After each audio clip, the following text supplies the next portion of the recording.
Estamos en la serie acerca de el conocimiento del Dios verdadero y les decía que la gente no conoce a Dios. Y algo, escúchenme por favor, ya estamos acá, y algo que las personas tampoco tienen por Dios es temor. ¿Sí? La gente cree que Dios es un Dios manipulable e inofensivo. Hace 8 días, exponiendo el versículo 18 de Romanos 1, entendimos, recordamos, que la ira de Dios es tan real como el hecho de que Dios es un Dios lleno de gracia y de amor. ¿Sí? Entendimos que esa ira de Dios se manifiesta sobre todos los pecadores, porque todos los pecadores rechazan la verdad y están complacidos en vivir en pecado. Y la ira de Dios viene sobre ellos a raíz de esto. Explicamos que la temible ira de Dios no es un arranque de rabia, no es un arranque de enojo o una explosión de enojo de un Dios caprichoso, de ninguna manera. Es el problema que muchos tienen, que comparan la perfección de Dios con la imperfección humana, ¿no? Y creen que el amor de Dios es igual al amor de nosotros, o que la ira de Dios es igual a la ira nuestra. No, nuestra ira es pecaminosa, la ira de Dios es santa. Y les expliqué que la ira de Dios es la aplicación en la medida correcta de la justicia perfecta de Dios. ¿De qué serviría que en un país hubiera una gran justicia, un sistema judicial perfecto, digámoslo así? Sabemos que en el mundo no existe eso, pero que hubiera en el mundo un sistema judicial perfecto, sin que ese sistema judicial tuviera la capacidad de castigar o mandar a la cárcel a aquellos que cometen crímenes. Lo único que harían es declarar a alguien culpable, pero no tendrían el poder ni la capacidad de castigarlo por su crimen. Bueno, Dios no es así. Dios es justo. Por favor, pónganme atención acá, no vamos a distraer. Dios es justo, ¿sí? Pero también Dios está lleno de ira, porque la ira es la aplicación de esa justicia. Es la forma en que Dios castiga justamente a los pecadores. Y les decía que la ira de Dios es una muestra maravillosa de su bondad. Un Dios bueno tiene que castigar severamente al malvado, tiene que castigar al pecado. Solo los malvados aman a los malvados. Dios es bueno, Dios no puede amar al malvado. Sin embargo, sabemos que por la gracia de Cristo, Él ha llegado a amar a millones de pecadores que merecían su juicio y su ira, porque estos han decidido, digamos, de esa manera ha decidido, pero sabemos que primero Dios ha decidido salvarlos, confiar en Jesucristo como su Salvador. Y la ira de Dios ya fue manifestada. En lugar de recibirla a ellos, la recibió ¿quién? Cristo en la cruz. Pero esto no es por todos los pecadores, sino por aquellos que se arrepienten y creen en el Evangelio. Y en la primera enseñanza de hace 15 días hablamos del versículo 16 y 17 que nos decía y nos mostraba el poder del Evangelio para salvar. ¿Sí? Les expliqué que nadie puede conocer a Dios si primero no ha experimentado el poder del Evangelio, que es la manifestación de la gracia de Dios por medio de ¿quién? De Jesucristo y solo de Jesucristo. Si tú no entras por la puerta que es Cristo y eres salvado por Él, tú nunca podrás conocer a Dios. Realmente nunca lo podrás conocer. Podrás tener información de Dios, incluso mucha información correcta acerca de Dios, pero no podrás tener el conocimiento que te lleva, número 1, a arrepentirte de tu maldad, que tu corazón sea cambiado, que vivas en una comunión y en una armonía y una perfecta relación con ese Dios en el cual crees y al cual estás conociendo. Entonces queda claro lo que hemos hablado. Y les animo a todos que vuelvan a escuchar las enseñanzas en la semana y las estamos colgando en internet. César está haciendo un buen trabajo con eso. Escúchela nuevamente y recuerde lo que la palabra de Dios enseña, porque es lo que Dios nos está hablando a nosotros como congregación. Hermanos, quiero que vayamos a Romanos 1. Y le voy a pedir toda su atención y le voy a pedir que esté atento, porque cuando la palabra de Dios es expuesta, es Dios quien está hablando a nuestro corazón. Estamos trabajando todo el capítulo, bueno, parte del capítulo 1, del 16 al 32, ya lo leímos en la apertura, hoy quiero centrarme en los versículos 19 al 23, así que leamos esos, ¿listo? Romanos 1, 19 al 23, ¿lo tienen, hermanos? Porque lo que de Dios se conoce les es manifiesto, pues Dios se lo manifestó. Porque las cosas invisibles de Él, su eterno poder y deidad, se hacen claramente visibles desde la creación del mundo, siendo entendidas por medio de las cosas hechas, de modo que no tienen excusa. Pues habiendo conocido a Dios, no le glorificaron como a Dios, ni le dieron gracias, sino que se envanecieron en sus razonamientos, y su necio corazón fue entenebrecido. Profesando ser sabios, se hicieron necios, y cambiaron la gloria del Dios incorruptible en semejanza de imagen de hombre corruptible, de aves, de cuadrúpedos y de reptiles. Versículo 21. Todos deben traer Biblia, ¿no? Versículo 21. Léanlo, ¿ok?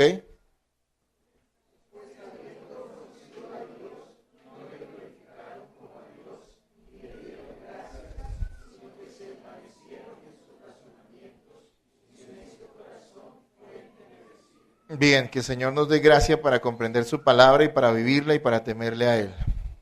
Señor, concédenos esa bendición. Amén.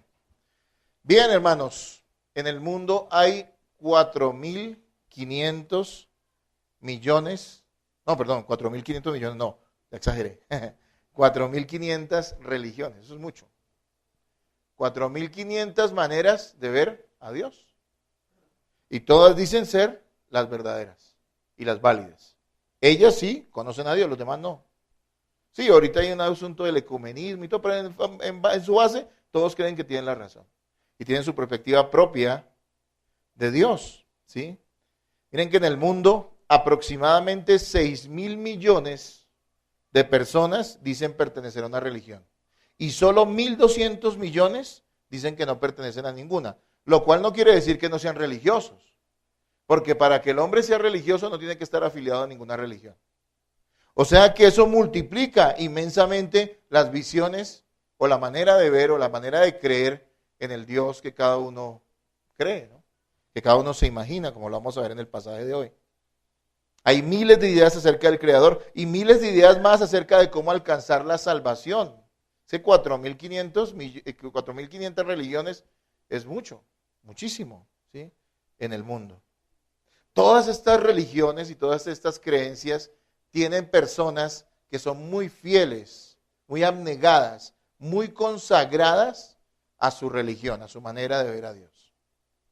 Todos tienen gente que es destacada, es abnegada, es consagrada, es entregada a su fe, fe entre comillas, ¿sí? Y uno diría, wow, el mundo es religioso, el mundo es creyente, algunos dirían. Y miren algo muy importante, el hecho de que haya tanta gente religiosa en el mundo. Eso quiere decir que de cada 7 personas, 6 tienen algún tipo de religión o creen de alguna manera en Dios. Eso es mucho. Eso no significa que los hombres estén buscando a Dios, sino, de acuerdo a lo que vamos a ver en el pasaje de hoy, significa todo lo contrario. Y es que los hombres odian al Dios verdadero y por lo tanto prefieren tener sus ideas propias acerca de Dios. El hecho de que los seres humanos digan creer en Dios, porque usted sale a la calle y usted podría hacer una encuesta personal y preguntarle a muchos si creen en Dios, estoy seguro que la mayoría diría que cree en Dios. No significa que ellos busquen a Dios, no significa que ellos tengan ninguna virtud, eso significa que ellos creen en un Dios al cual no les interesa, a ellos no les interesa ese Dios, simplemente hacen o buscan o creen de Él como les parece. Y eso es lo que nos va a mostrar el pasaje de hoy, que los hombres verdaderamente odian al Dios y rechazan la verdad acerca del Dios que está revelado en las Escrituras. Para los que anotan y se interesan, el título de la enseñanza de hoy lo puse así: los fabricantes de dioses. Porque vamos a ver cómo el ser humano es un fabricante de Dios, de dioses, dioses falsos, ¿no? Con D pequeña, los fabricantes de dioses.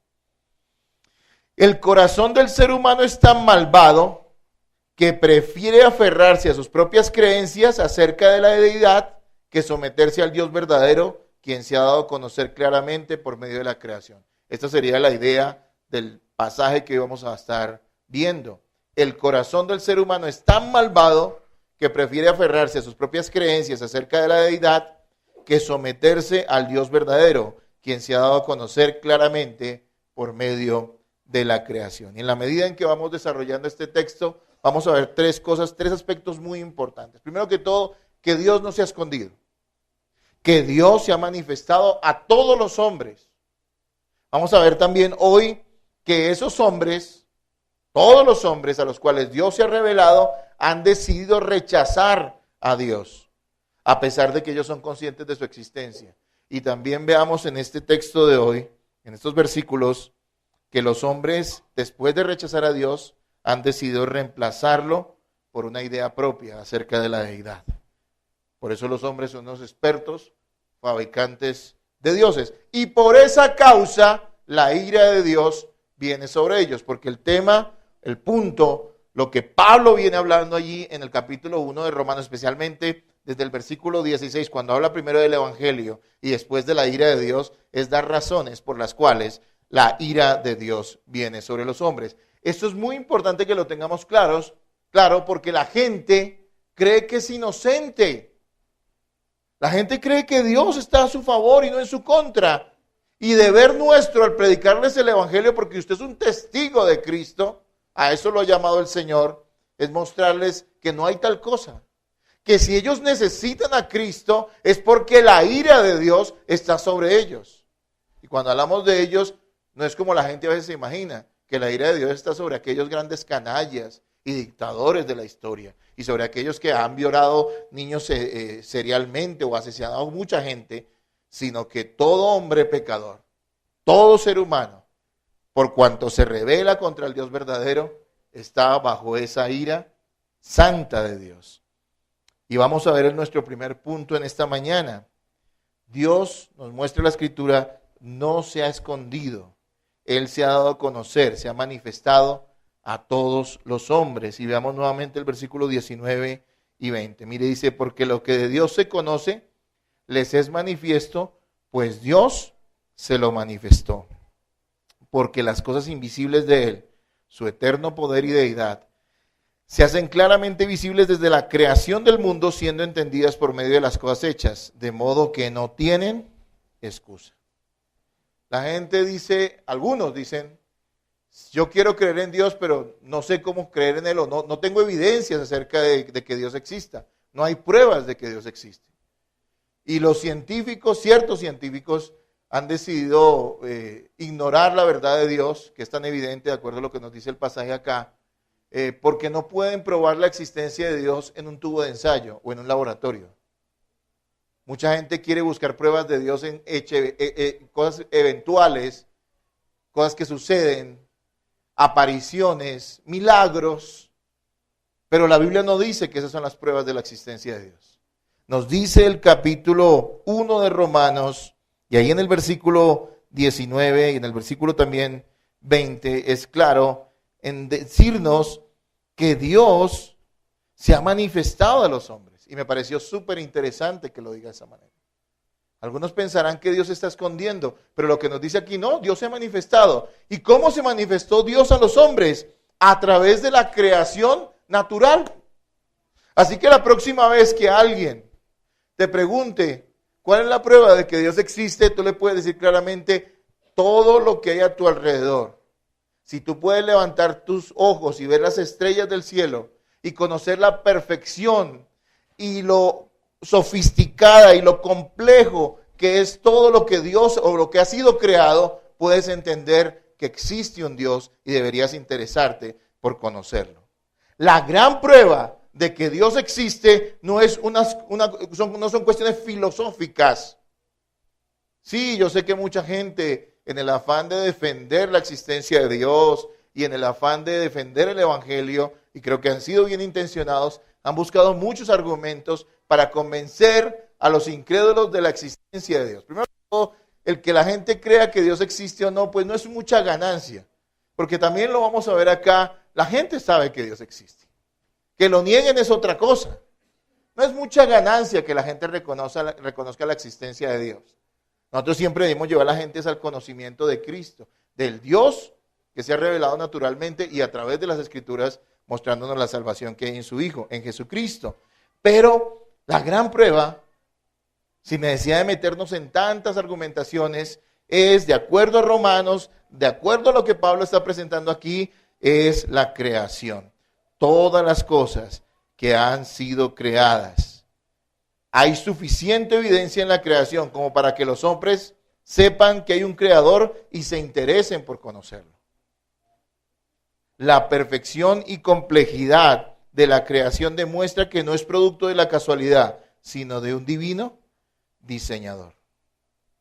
Muchos hombres pretenden, haciendo mal uso de la ciencia, los cristianos no es que estemos en contra de la ciencia es una bendición. Para mí la ciencia simplemente es el descubrimiento del hombre de todo lo que Dios ha hecho. Pero muchos hombres, pecadores obviamente, haciendo mal uso de la ciencia, lo que quieren es decirnos que somos producto de un accidente. Yo no entiendo mucho y créanme que mi conocimiento de biología es de colegio distrital, así que no es muy amplio. Pero creo que es lo suficiente como para entender que lo que nos quieren explicar a veces con estas teorías como la del Big Bang, es que había un átomo, una partícula más pequeña que la cabeza de un alfiler, un día explotó y surgió todo esto. A la larga, resumámoslo, y al final surgió usted. Eso es lo que nos quieren enseñar, que somos producto de un accidente, donde ese átomo no explote, aquí usted y yo no estaríamos. Bueno, eso es ridículo, pero eso es lo que la gente cree.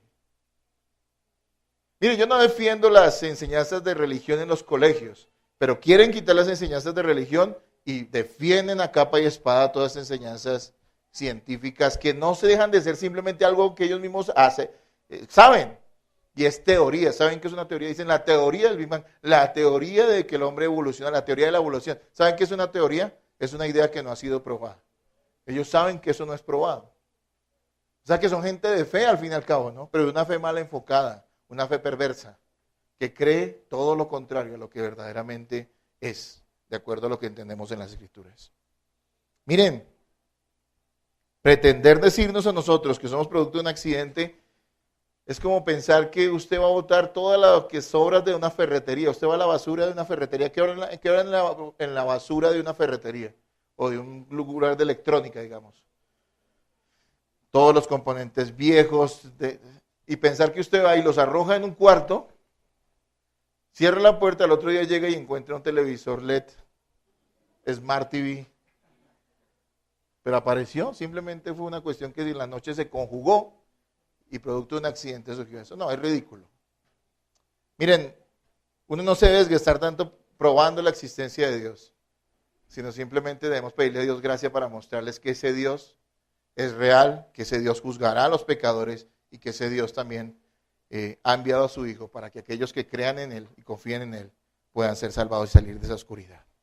La grandeza de la creación, y nos lo dice el versículo 20, dice, porque las cosas invisibles de Él, su eterno poder y deidad se hacen claramente visibles desde la creación del mundo. Miren, algo interesante. No es que simplemente la creación sirva para saber que hay un Dios, o sea, su existencia, sino que también la creación natural es suficiente para que la gente sepa no solo que existe un Dios, sino que ese Dios es grande, que es poderoso y a través de eso descubrir gran parte de lo que son sus atributos. O sea que lo que quiere Pablo aquí presentar, lo que la palabra de Dios nos está diciendo, es que los seres humanos no tienen excusa. ¿Cuántas veces nosotros victimizamos al pecador, aún los cristianos? A ver, escúcheme, por favor no vaya a salir con una doctrina rara usted ahorita, así medio nazi, de cortarle la cabeza al que no sea cristiano. No, por favor, no. Nosotros tenemos que ser misericordiosos y llenos de amor. Pero entiéndame, tampoco podemos disculpar al pecador. Porque existe esa doctrina en la cabeza de la gente, pienso yo, que es disculpar. No, pobrecitos, es que ellos no saben. Pablo no los disculpa. Él dice, no tienen excusa. ¿No crees en Dios? ¿O no quieres reconocer a Dios? La Biblia dice que son necios. Dice un salmo, dice el necio en su corazón, no hay Dios. No dice que son virtuosos. Interesante que las grandes mentes de la humanidad, muchas de ellas son ateas. Bueno, ellos dicen que no creen en Dios. Yo sé que creen en Dios. Uno no dedicaría su vida a negar la existencia de algo que no es real. Y muchos de ellos se han dedicado a eso. Si le dan tanta importancia, es porque creen en ello. Realmente es así. Pero escúcheme en lo siguiente. Dice aquí que las cosas invisibles de Él, su eterno poder y su deidad, lo que Dios es. Ciertamente para la salvación hay que ir más allá de esta revelación natural de Dios. Hay que ir a la revelación especial, las Escrituras, los Evangelios, para conocer íntimamente a Dios.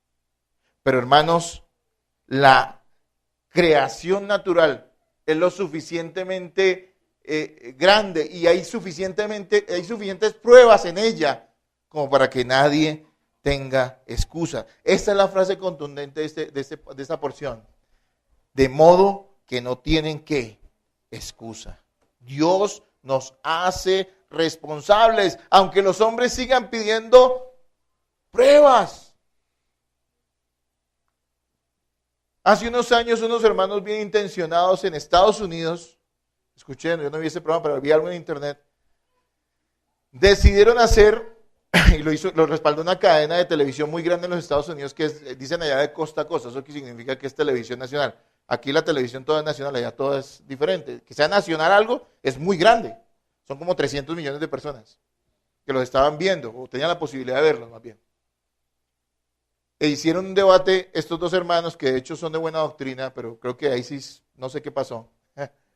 Quisieron hacer un debate con unos ateos muy reconocidos acerca de la existencia de Dios. Y las pruebas que ellos presentaron fueron muy válidas, ¿no? Digamos, una era la prueba del banano.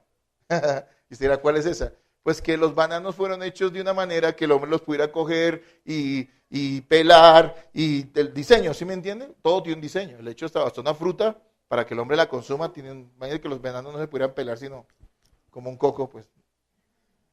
Bueno, usted mismo está diciendo, eso suena un poco ridículo. Sí, ellos lo intentaron hacer bien. Al final, ese debate, entre comillas, lo ganaron los ateos. Tengo entendido eso, la gente como que les creyó más. Pero ¿para qué te metes tú a discutir ese tipo de cosas desde el punto de vista natural? Cuando lo que nosotros tenemos es que proclamar la verdad de Dios, y aquellos que tengan fe creerán, y los demás seguirán bajo la ira de Dios. No amamos a las personas tratándoles de probar a través de pruebas científicas o de ecuaciones matemáticas la existencia de Dios. No, amamos a las personas hablándole la verdad y confiando en que Dios hará que ellos entiendan eso. Nosotros no. Pablo por eso dice que ellos no tienen excusa. Y recordemos que la incredulidad de las personas no puede ser vencida con más pruebas o argumentos, sino por el poder de Dios.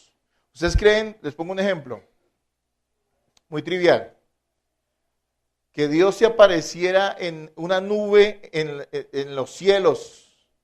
Sabemos que la máxima revelación de Dios es Jesucristo, y Él ya vino en carne, y la gente lo pudo palpar y lo pudo ver. Pero digamos que hoy apareciera una gran voz en los cielos, y dijera, yo soy Dios, ¿sí? Y hablara. ¿Ustedes creen que la gente creería? Estoy seguro que algunos de pronto creerían. Otros empezarían a decir, no, eso es producto de la conflagración de las nubes y el clima, ¿sí? Porque el problema no es que el hombre no crea en Dios, es que el hombre no quiere creer en Dios. Es diferente. Entonces la primera cosa que nos muestra este pasaje es que Dios no se ha escondido y se ha dado a conocer a los hombres, y nos dice que la naturaleza, la creación es prueba suficiente para que la gente, hay evidencia suficiente allí para que la gente crea en ese Dios y se interese por buscarlo. Hay personas que creen que se necesita más que el evangelio, más que la palabra para que la gente crea, y no es lo que la Escritura nos dice, es la palabra la que produce fe en las personas. Sabemos que es la fe que Dios da primero la que hace que las personas crean a la palabra. Pero es necesaria la fe. ¿Se acuerdan del rico y Lázaro? Aquella narración de Jesús acerca de estas dos personas que fueron a la eternidad, y uno fue a la condenación eterna y el otro estaba en el seno de Abraham, que era la manera de referirse a un lugar de reposo, ¿sí? ¿Se ¿Saben qué hizo el rico al final, no? Cuando se dio cuenta de que realmente era culpable, él en vez de humillarse fue y le dijo a Abraham, ¿se acuerdan qué fue lo que le dijo? Al padre Abraham, ¿qué fue lo que le dijo? Manda a Lázaro, él todavía estaba mandando órdenes, ¿no? En el infierno ya dan órdenes, ¿no? Manda a Lázaro, padre Abraham, para que le hable a quién, a mis hermanos. O sea, él estaba demandando un milagro. Y allí dice que si alguien se levantara de los muertos, creerían. ¿Y qué le dice Abraham al rico? Le dice a Moisés y a los profetas que les crean a ellos. Si no le creen a ellos, ni aunque se levante uno de los muertos, de entre los muertos, creerán.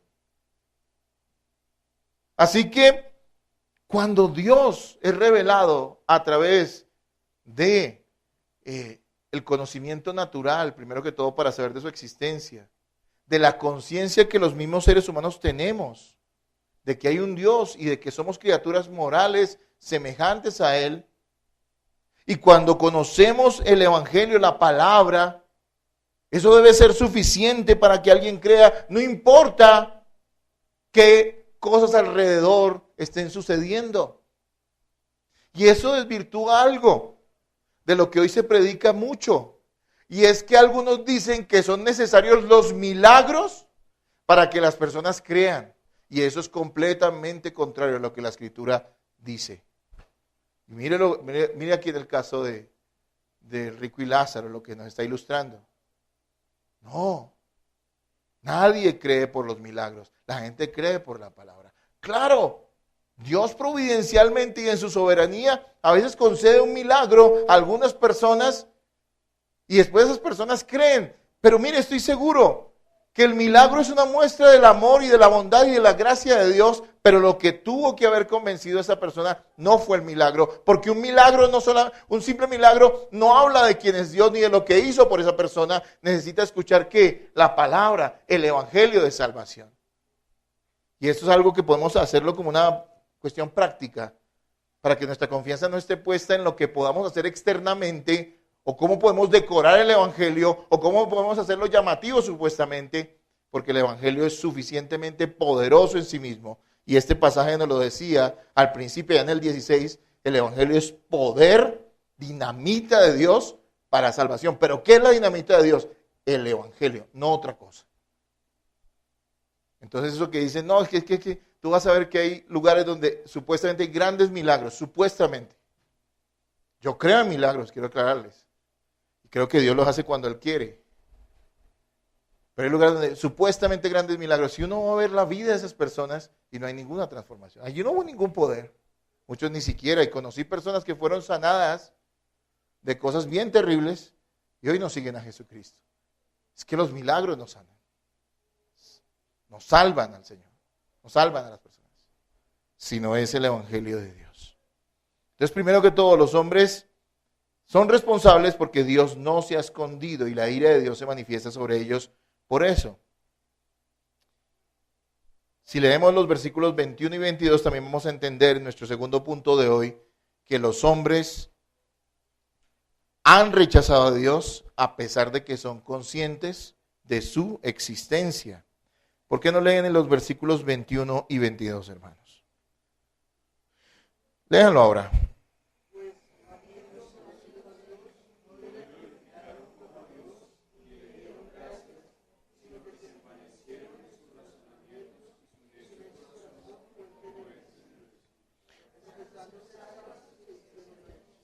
Y lo primero que me impacta de este pasaje es que dice, pues habiendo conocido a Dios. ¿Sí notan que lo da por sentado?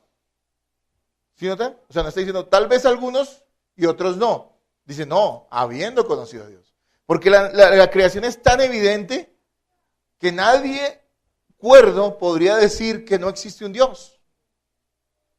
Vuelvo y les repito, aquellos que dicen ser ateos no es que no crean en Dios realmente, sino que lo niegan. Por alguna razón, por su corazón perverso. Pero aquí nos está diciendo que ellos saben que Dios es real y en vez de humillarse a Él y buscarlo, lo que hacen es rechazando. entendiendo que existe un gran creador a quien deben adorar y someterse, deciden voluntariamente rebelarse contra él. Miren que lo que alcanzan a conocer los seres humanos por revelación natural, es decir, al ver la creación de Dios,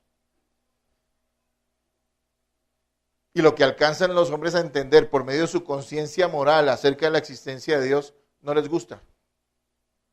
Solo eso no les gusta, ni siquiera han escuchado lo que la palabra de Dios dice, pero ya no les gusta acerca de Dios. Entonces ellos deciden rechazar esa idea de Dios y empezarse a inventar sus propias ideas acerca de Dios. No les gusta. Y nos dice allí 3 cosas que ellos hacen. Primero, no lo glorificaron. Han decidido los hombres, y estoy hablando de todos los hombres, han decidido rechazar el propósito para el cual fueron creados. ¿Para qué fue creado el hombre? Para ser lindo, para ser bello, para triunfar en la vida, para ser un campeón. ¿Para qué fue creado el hombre? ¿Se acuerdan que eso lo hemos estudiado? Para glorificar a Dios. En esencia, para glorificar a Dios.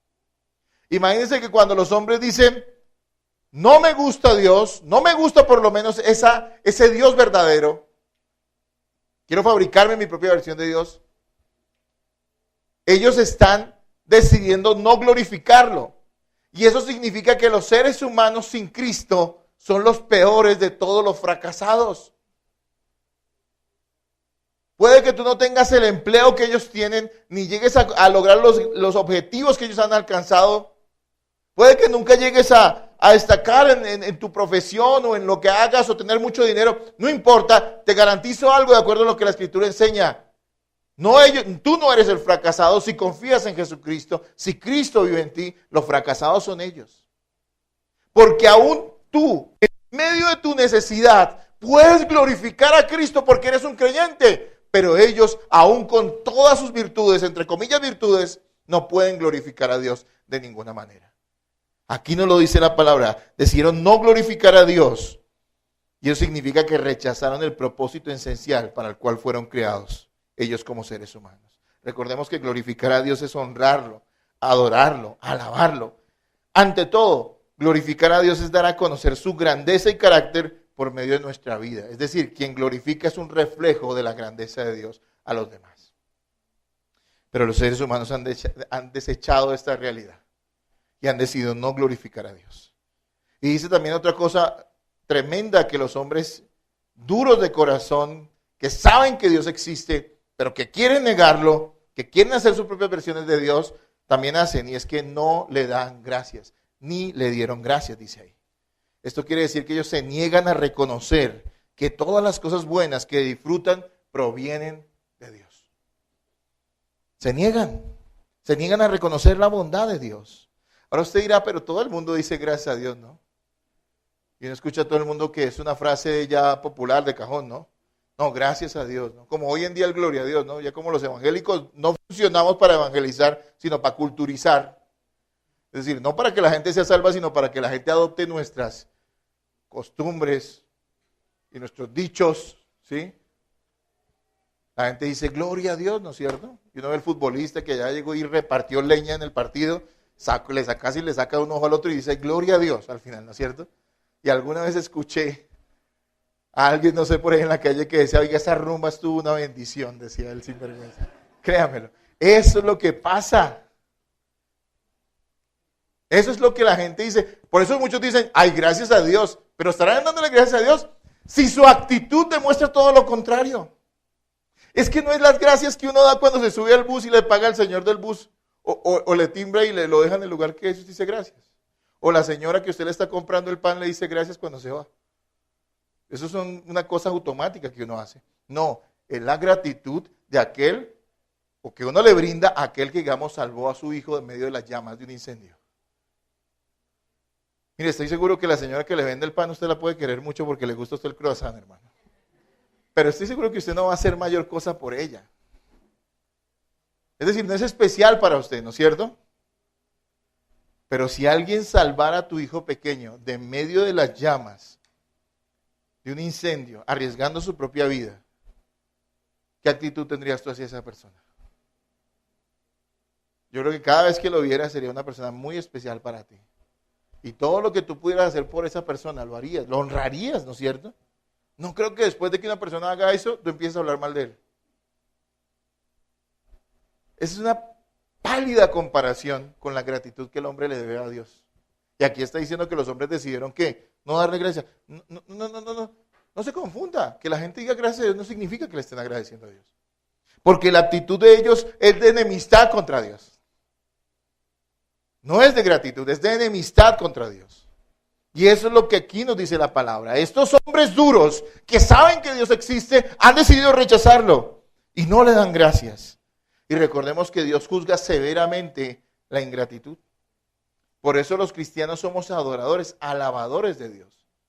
Y eso no significa que tengamos grandes grupos de alabanza, sino que nuestra actitud constante es de, con conciencia, agradecer a Dios en medio de todas las circunstancias, reconocer quién es Él y proclamarlo. Cuando predicamos el Evangelio o enseñamos la palabra a nuestros hijos, cuando hacemos el bien al otro y lo decimos, lo hacemos en el nombre de Jesús, estamos que alabando y reconociendo y glorificando a Dios, dándole a conocer a otros su carácter a través de nuestras vidas. Si un cristiano decide no perdonar, ¿estará glorificando a Dios? ¿Sí o no? Vuelvo y se lo repito. Si un cristiano decide no perdonar a alguien, ¿estará glorificando a Dios? ¿Por qué? Porque Dios es perdonador. No estás mostrando el carácter de Dios, que es perdonador. Estás mostrando un carácter diferente, torciendo la imagen de Dios ante las otras personas. No es glorificar a Dios. Así que, amados hermanos, Dios juzga severamente la ingratitud. Y me acuerdo de ese episodio allí en Daniel capítulo 4, cuando Nabucodonosor dice que andaba por las terrazas de su palacio. ¿Ustedes saben quién era Nabucodonosor? ¿No? Ya lo aprendí a decir de corrido. Era el gran rey de Babilonia, y Babilonia era el gran imperio de esa época. Ni siquiera se compara con las potencias de hoy, porque los reyes en esa época tenían más poder que los presidentes de hoy. Ellos eran gobernantes absolutos. Los de hoy tienen una cantidad de gente que les hace, los vigilan, ¿no? Y todas esas cosas. Y se para Nabucodonosor allá en las terrazas de Babilonia, que dicen que era una de las grandes maravillas de la antigüedad. Y dice, esta es la gran Babilonia que yo he edificado para mi gloria. Dice que vino una voz del cielo y le dijo, hasta que no reconozcas que es Dios quien quita y pone reyes, comerás pasto como las bestias. En otras palabras, don Nabucodonosor se deschavetó, porque Dios lo hizo, Dios le dio esa locura y empezó a andar, el gran rey del mundo, del máximo imperio del mundo, empezó a andar como una bestia, a portarse como un animal, a comer incluso pasto como ellos. Hasta que Dios le volvió a dar la cordura, y ahí es cuando se para y dice, conviene que yo declare las grandezas que Dios ha hecho conmigo. Dios no toma en poco la ingratitud. Ahora, yo no creo que un verdadero cristiano sea desagradecido. Yo no creo que un verdadero cristiano ande quejándose porque no tiene o sí tiene. Yo creo que obviamente eso a veces nos afecta como personas, pero que nosotros en el corazón sabemos que Dios ha sido bueno y misericordioso con nosotros y no tenemos nada que reclamarle, sino siempre darle ¿qué? ¿Se acuerda que decía Pablo allá en Filipenses capítulo 4 cuando fuéramos a la oración que hacía? Decía, reclame, tuerza, licúe, no sé qué cosas hace la gente hoy. Dice, pida. Dice, no, todas esas, lleven esas peticiones delante de Dios. ¿Con qué? Con acción de gracias. Señor, dame una esposa, Señor. Pero no se la reclame. Dile, Señor, gracias, porque yo sé que tú tienes lo mejor para mí. Y tenga esa actitud. Es un ejemplo, pero sobre todas las demás cosas debe ser nuestra actitud de agradecimiento. Ellos dice que estos hombres duros de corazón, y por eso la ira de Dios está sobre ellos, no le dieron gracias. Y también dice otra cosa, se envanecieron. Eso quiere decir que su mente se llenó de ideas vanas, de ideas tontas. Alguien lo tradujo así, comenzaron a inventar ideas necias acerca de Dios. Miren, empieza una espiral de oscuridad y hay una realidad. Cuando alguien empieza a andar en el pecado y no se arrepiente de él, no es que la cosa mejore, no. Créanlo, la cosa siempre va a empeorar y va a ser una espiral de ¿qué? De oscuridad. Volvámoslo a leer allí en el versículo 22, miren. 1.22 dice nuevamente, el 21, discúlpeme. Dice, Dice, ni le dieron gracias, sino que se envanecieron en sus razonamientos, se envanecieron, empezaron a pensar cosas tontas acerca de Dios y su necio corazón, su tonto corazón fue ¿qué? ¿Qué es entenebrecer? Llenar de oscuridad. Mire, si hasta aquí, en lo que hemos enseñado, solo en dos domingos, usted sigue pensando que la gente del mundo es inocente y que pobrecitos, pues usted no tiene la visión que Dios tiene. No estamos llamados a odiar a los incrédulos, no, a amarlos. Pero también estamos llamados a decirle al pan, pan y al vino, vino. No hay otra cosa. Tenemos que tener muy claro esto. Dice que estas personas se apartaron de Dios, comenzaron a inventar ideas necias acerca de Él y buscan el significado de su existencia, o sea, la existencia de ellos en ideas huecas. ¿A qué se dedica la gente hoy? A conseguir muchos fama, ¿no? Yo decía que hace tal vez 100 años alguien quería ser actor porque era un artista. Hoy, ¿para qué quieren ser actores? Para tener billete, fama, mujeres, para drogarse y para tantas cosas malas, ¿no es cierto? Por poner un ejemplo, la gente busca la razón de su existencia en cosas huecas, fortuna, placeres. Algunas personas creen que la esperanza es la política, ¿no? Entonces, no, es que con la política salvaremos a Colombia. No, nada que ver, nada que ver. La política es necesaria y se necesita que alguien nos gobierne, pero yo no tengo la esperanza puesta en eso. De ninguna manera. Ahora, ¿cuántas personas dedican su vida a ideas huecas? Mire, discúlpeme aquí los ecologistas, ¿no? Pues si a alguno le gusta mucho el paisaje. Yo creo firmemente que uno debe cuidar la creación de Dios. Creo firmemente que uno debe tener cuidado por los animales, digamos. Si tú tienes un perrito, tenlo bien, hombre. Ahora, las vacas fueron creadas para churrasco. Eso sí tenemos que aceptarlo. ¿Sí? Eso sí, vamos a decir otra cosa. Algunos dicen que no. No, las gallinas no creo que fueron creadas para morir de viejas. Ni creo que haya una que muera de vieja. Sí. Sí, pero dedicar su vida a protegernos del medio ambiente y dedicarse de manera tan abnegada, como si eso fuera la salvación de los hombres. Bueno, déjele eso a los mundanos. Deje que los muertos entierren a sus muertos. Eso es lo único que ellos tienen. Nosotros tenemos otra misión, y es ser utilizados por Dios para salvar el alma de las personas, que es más importante. Usted dedíquese a compartir el evangelio, a vivir la vida cristiana. Ese es nuestro gran ideal. Eso es lo que realmente importa. Hermanos, seamos conscientes de ello y no seamos como aquellos que no creen, niegan o rechazan al Señor y se envanecen en su mente reprobada. Entre las personas más rechazan la verdad de Dios, más se unen en tinieblas, y hay una cantidad de falsedad espiritual, porque el ser humano sigue siendo espiritual, y como no reconoce al Dios verdadero, busca una espiritualidad falsa. Dice allí, y su necio corazón fue entenebrecido. Realmente, aparte de Dios, el ser humano no tiene ningún propósito en la vida. Un hombre que fue un premio Nobel de literatura hace muchos años, uno de los grandes filósofos del siglo XX, se llamó Bertrand Russell. Este hombre era un ateo en todo el sentido de la palabra. Y dijo algo muy importante. Dijo lo siguiente, este hombre, en medio de su necedad y su ateísmo, dijo lo siguiente: a menos que se dé por hecho la existencia de Dios, la búsqueda del propósito de vivir no tiene sentido. O sea, él estaba reconociendo que incluso él, que era un gran filósofo y reconocido por todo el mundo, que no creía en Dios, no tenía un propósito de existencia. A menos, dice él, que la existencia de Dios se dé por sentado, la búsqueda del propósito de vivir no tiene sentido. Dios nos ha dado esa gracia para creer y confiar verdaderamente en Él y buscarlo. Versículo 22 dice, profesando ser sabios se hicieron necios. Y aquí sigue con la idea. Los hombres usan la capacidad de razonar que Dios les dio para levantarse contra Él. Racionalizan su pecado. La ciencia, que también es una creación divina, porque Dios creó el mundo en base a principios físicos, el universo, en base a principios físicos, matemáticos, químicos, Dios creó el universo así.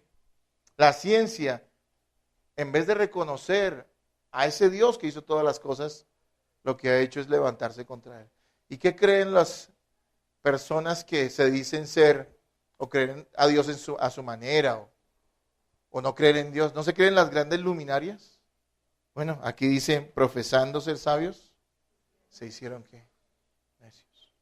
No importa cuántos títulos tengas, si tú no confías en Jesucristo, si verdaderamente no tienes conocimiento del Dios verdadero a través de las Escrituras, tú eres un necio, eres un tonto. No importa.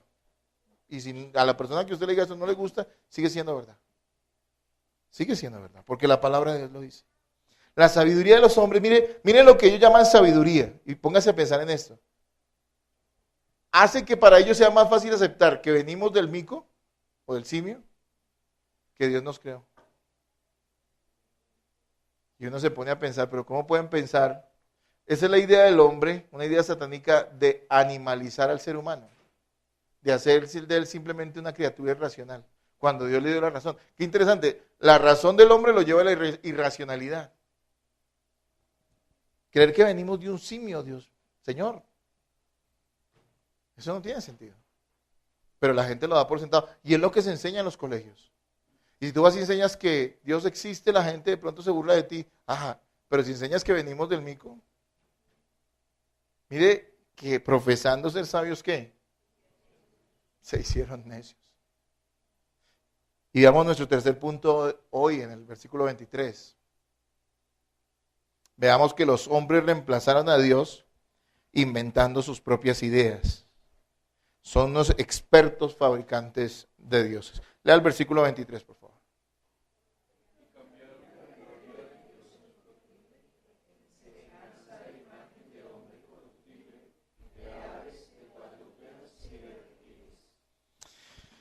Número 1, Dios, y esta es la argumentación que se nos presenta, Dios no se ha escondido de los seres humanos.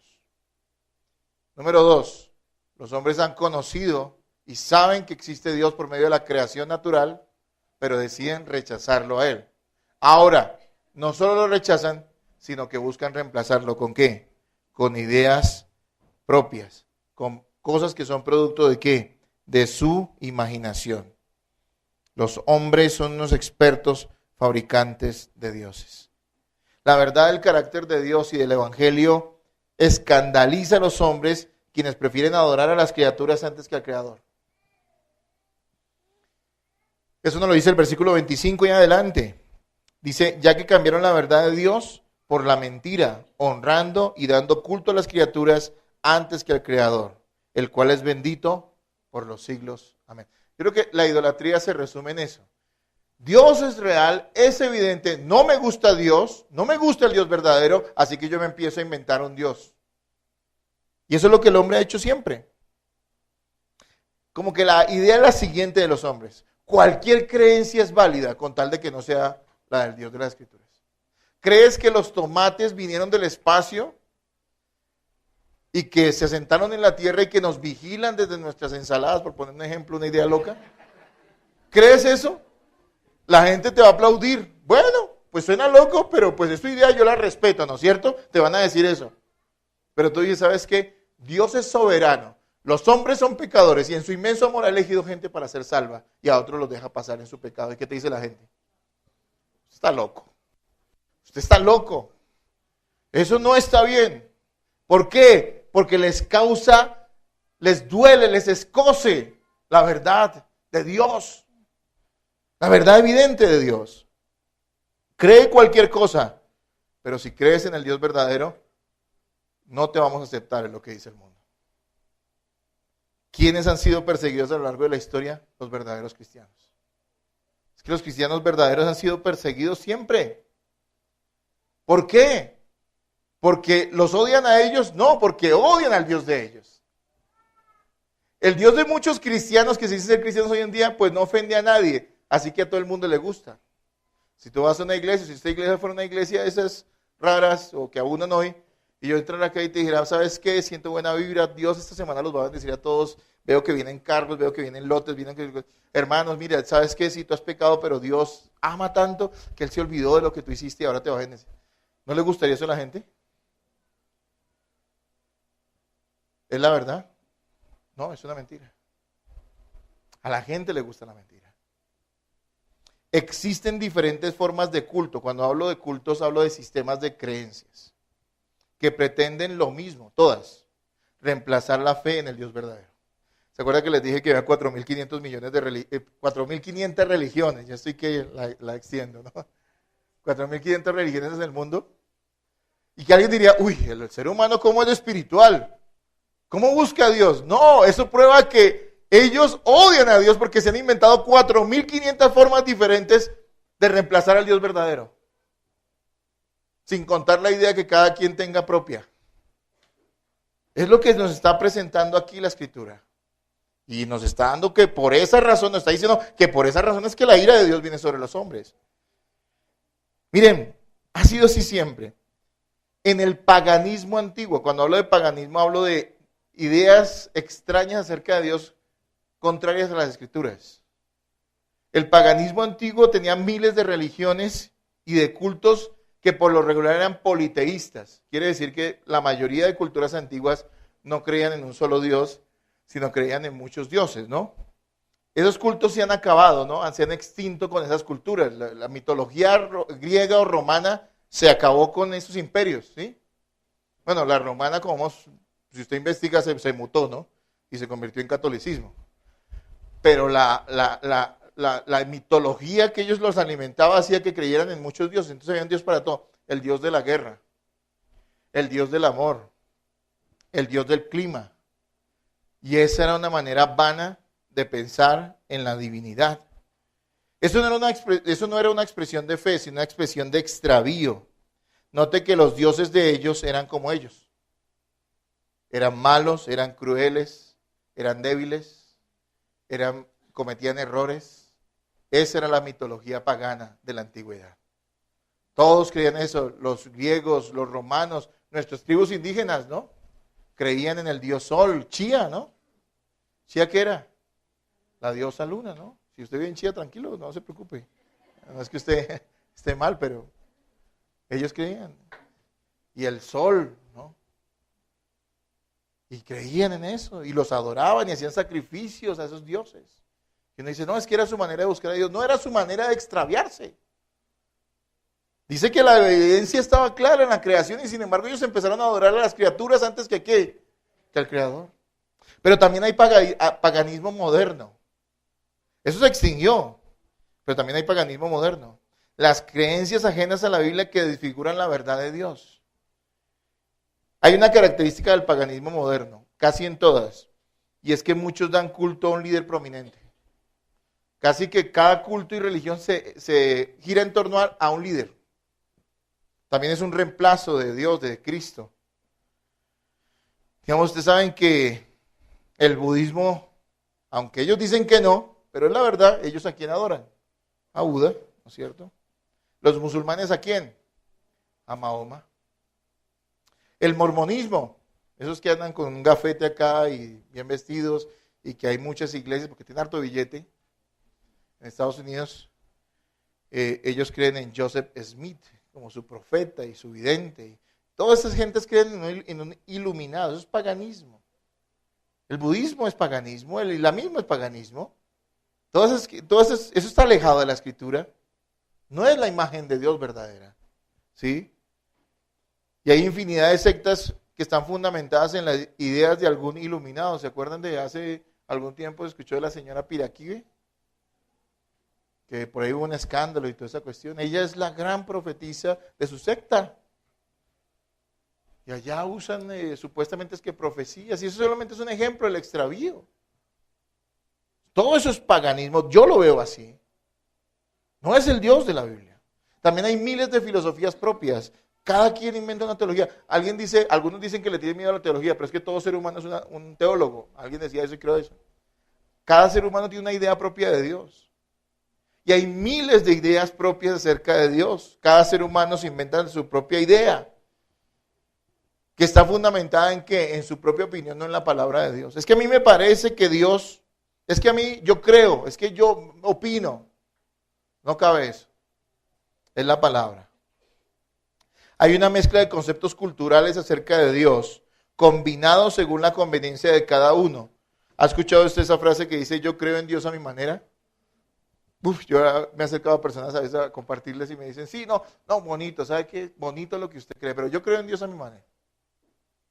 Eso simplemente ese tipo de filosofías propias que simplemente son actos de rebeldía y que demuestran la degradación del ser humano. No es virtuoso eso es un pecado terrible. ¿Cuál es el mayor culto de la historia? El culto al ego. Cada ser humano se adora a sí mismo y cada uno se inventa su propio medio de redención. ¿Qué es lo que busca la gente cuando tiene alguna espiritualidad, no? Yo he escuchado hasta gente que dice ser atea y creen que la mamá le habla desde el más allá. Yo escuché a mi mamá. Acuérdense en algo, el muerto, la palabra dice, y se lo digo teológicamente, está destinado para todos los hombres que mueran una sola vez, y después de esto, ¿qué? Ahora se lo habla en lenguaje popular, el muerto está. No creen en Dios, pero sí creen que la mamita les habla desde el más allá. O creen en algún tipo de espiritualidad pagana, animista. Espíritus, ven cosas, sienten cosas. Entonces es una espiritualidad equivocada, una espiritualidad torcida a causa del corazón del ser humano pecador. Pero déjeme decirle que eso no es lo más peligroso respecto a esto de que los hombres inventan sus propios dioses. Existe el pseudo-cristianismo. Hablé de 4.500 religiones en el mundo. ¿Saben cuál es la mayor en el mundo? El cristianismo.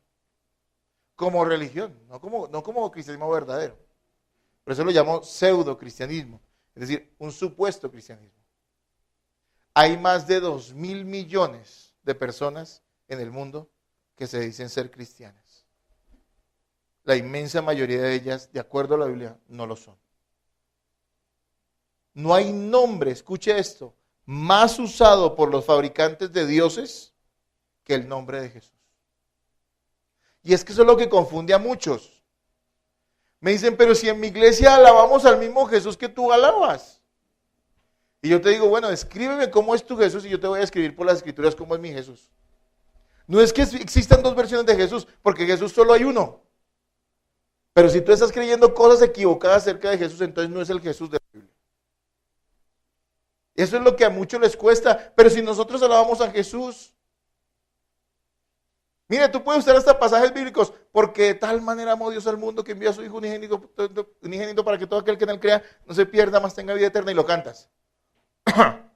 Y todavía tú puedes estar pensando equivocadamente de ese Hijo unigénito que fue enviado al mundo. Los testigos de Jehová podrían cantar eso porque es un versículo bíblico y pensar que ese Hijo unigénito no es Dios mismo, sino es otra creación de Dios, que es llamado Hijo. ¿Están adorando al mismo Cristo? ¿Sí ven que uno puede usar versículos bíblicos y estar extraviado en su fe y creer en un Jesús entre comillas y no en Jesucristo el Salvador, Dios hecho hombre, creador de todas las cosas, quien vendrá en gloria y que juzgará a todos los hombres? Ese es el gran peligro de hoy. Millones que dicen creer en Jesús pero no saben mayor cosa acerca de Él. Como alguna vez hice en algún lugar, pregunté quién era Jesús, hasta los líderes pregunté y nunca me supieron dar razón. Me decían, para mí Jesús, miren ya esa palabra. Cuando ya te dicen para mí, ya vamos por mal camino. ¿Sí? Es que, a ver, Jesús es lindo. A ver, tú no me estás diciendo nada de Él, ¿sí me entiendes? No, Jesús es especial. Jesús es mi amigo fiel. No me estás diciendo nada de Él. Escríbemelo en las Escrituras y yo sabré si tú crees en el Cristo verdadero o no. Estos hombres también confían más en sus líderes que en Dios, y la imagen que tienen de Cristo no es la de las Escrituras, sino la de sus líderes. El Papa viene y dice, Jesús acepta a todos como son. ¿Y qué hace la gente cuando el Papa dice eso? Sobre todo este que es tan carismático y es como una diva, ¿no? ¿Qué hace la gente cuando el papá llega y dice, no juzguen a los demás porque no importa que seas raro o quién sabe qué cosa tengas encima, Jesús acepta a todos y ama a todos como son? ¿Qué hace la gente? Y la gente dice, no, Jesús acepta a todo el mundo como es. ¿Pero eso lo dice la Biblia o lo dijo el señor Papa? Dijo el Papa, porque la Biblia no dice eso. Pero la Biblia dice, vengan a mí todos los trabajados y cargados. Sí, exactamente, los trabajados y cargados son aquellos que están aburridos de andar en pecado y en maldad, no aquellos que están estresados porque tuvieron 10 horas de trabajo más en la semana. Aquellos que están hastiados de su maldad y de su porquería, de su pecado. Y llevan esas cargas a Jesús y Él los puede perdonar. Si ven la diferencia que hay en ese pseudo cristianismo, el cristianismo verdadero, en el cristianismo hay muchos inventores de dioses. El Cristo de muchos hoy es un Cristo humanista y humanizado, que vive en función de la felicidad de los hombres. Ese Cristo es más parecido a las criaturas que al Creador. Y déjeme decirle, soy muy consciente de la doctrina fundamental que enseña que Jesús es completamente Dios y completamente hombre. Pero eso no significa que Jesús actúe como un hombre pecador, porque Él no es pecador. Entonces, ¿entienden algo? Muchos humanizan a Cristo y lo hacen más parecido a las criaturas débiles y pecaminosas que al Creador santo y perfecto. Es un Cristo manipulable, quien se ajusta a la medida moral de cada uno de acuerdo a su conveniencia. Ejemplo, muchos dicen que Jesús perdona, pero nunca mencionan el arrepentimiento, ¿no es cierto? No, si tú pecaste, pero no, Jesús perdona, Él entiende. Y yo he escuchado eso y hasta pervierten ciertos versículos de la Biblia, ¿no? Pero Jesús dijo que las prostitutas y los publicanos precederían a los fariseos en el reino de los cielos. ¿Sí ve que Jesús la lleva con todo ese tipo de gente? Y Él comía con pecadores. Y tú escuchas eso y ¿qué dices? Uy, no, es que hay que andar, sí, es que hay que vivir como uno sea, igual Jesús nos ama. Entre más malos seamos, Jesús más nos ama porque Él sabe que somos malos, pero sinceros. ¿No es la idea que le queda a la gente?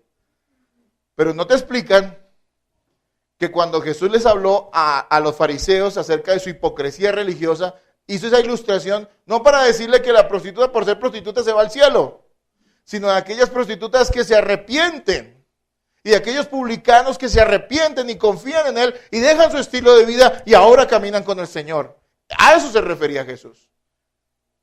Porque puedes ser el más religioso y si no tienes a Cristo vas al infierno. Y puedes ser el más pecador, pero si te arrepientes y confías en Jesucristo, vas a ir al cielo. Pero no está diciendo que cualquier pecador va a ir al cielo, sino aquel que pone su confianza en Cristo y Él lo salva y Él le da un nuevo corazón. Y cuando Jesús comía con los pecadores, ¿qué hacía Él allá? ¿Será que Él se sentaba a tomar vinito y a comentar el partidito de fútbol del fin de semana? ¿O Jesús se acercaba a ellos para decirles, arrepiéntanse? Y hablarles acerca de quién era Él. Sí, Él no se sentó a parrandear con ellos. Se acercó a ellos en amor, pero para invitarlos y para predicarles el Evangelio. Y hay un Cristo místico, que es una fabricación de la imaginación humana, al que no se conoce solo por la Escritura, sino por experiencias espirituales, sentires y supuestas revelaciones. A mí Cristo se me presentó anoche y me dijo tal cosa. Yo no puedo sentar doctrina sobre eso. Yo no puedo creer eso. Y recuerden algo muy importante. No negamos que puedan haber experiencias espirituales. Yo no lo niego. Puede que haya algo excepcional que en algún momento de tu vida te suceda y puede incluso venir de Dios. Pero recuerda algo. Nosotros no vamos a ser juzgados por no creer en experiencias espirituales, sino vamos a ser juzgados por no creer en la palabra de Dios. Yo no me interesa creer si alguien fue al infierno o no fue, o al cielo, tuvo una visión de esto o aquello. A mí eso no me interesa. No sé si fue Dios, no sé si no haya sido Él. Pero a mí Él no me exige que yo crea eso, ni que guíe mi vida por eso. Él me exige que yo guíe mi vida por la palabra. Es lo que el Señor hace y nos demanda. Jesús dijo que escudriñando las Escrituras, como lo hacían aquellos religiosos de esa época, buscando la vida eterna, o no los religiosos, los judíos de esa época, escudriñaban las Escrituras para encontrar la vida eterna, y Él dice, ellas son las que dan testimonio de mí. Hallamos a Cristo en las Escrituras. Para muchos no es suficiente porque quieren emociones, pero esto no es de emociones, esto es de convicciones que da el Espíritu Santo a través de la verdad bíblica. Hermanos, cierro con lo siguiente, dando alguna aplicación a esto. Recuerde que cualquier idea acerca de Dios que no esté fundamentada fielmente en la Biblia es un grave pecado y una muestra de degradación humana.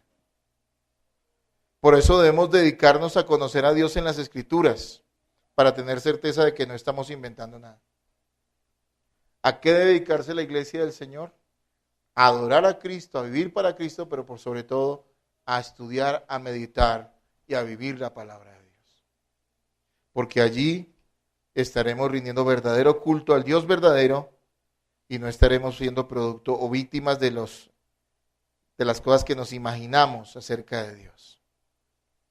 También hay algo muy importante, y es que es cierto, absolutamente cierto, que nadie puede conocer a Dios si no es por la soberana voluntad,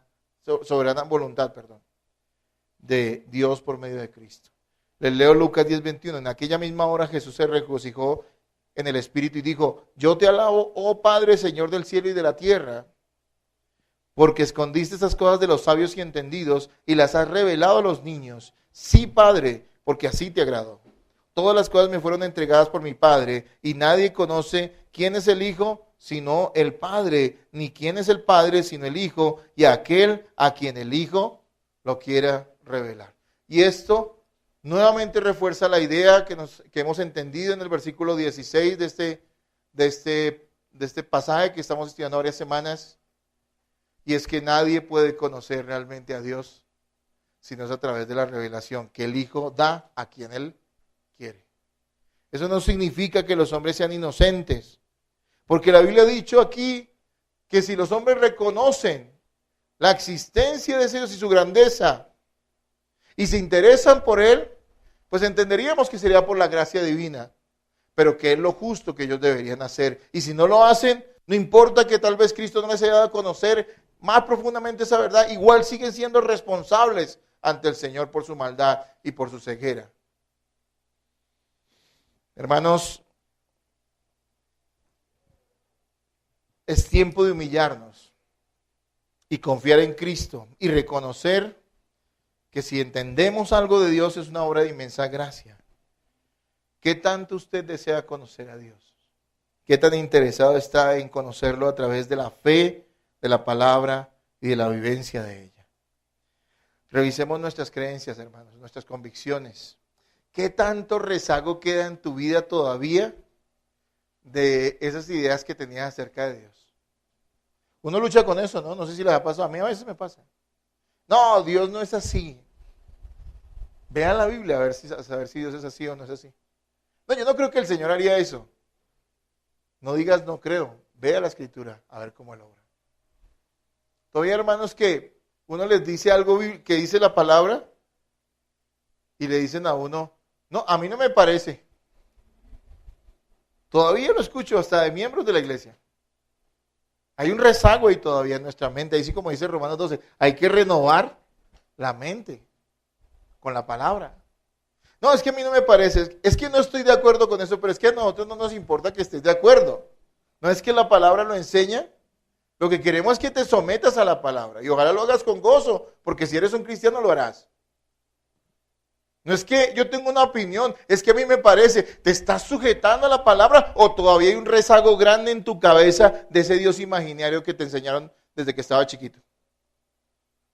Porque la cultura sí que nos influyó demasiado para tener una idea equivocada acerca de Dios.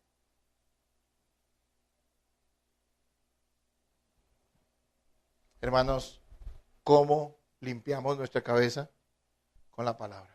Escúchala, no faltes a los servicios. No faltes a los estudios, madruga, interésate, haz tu devocional.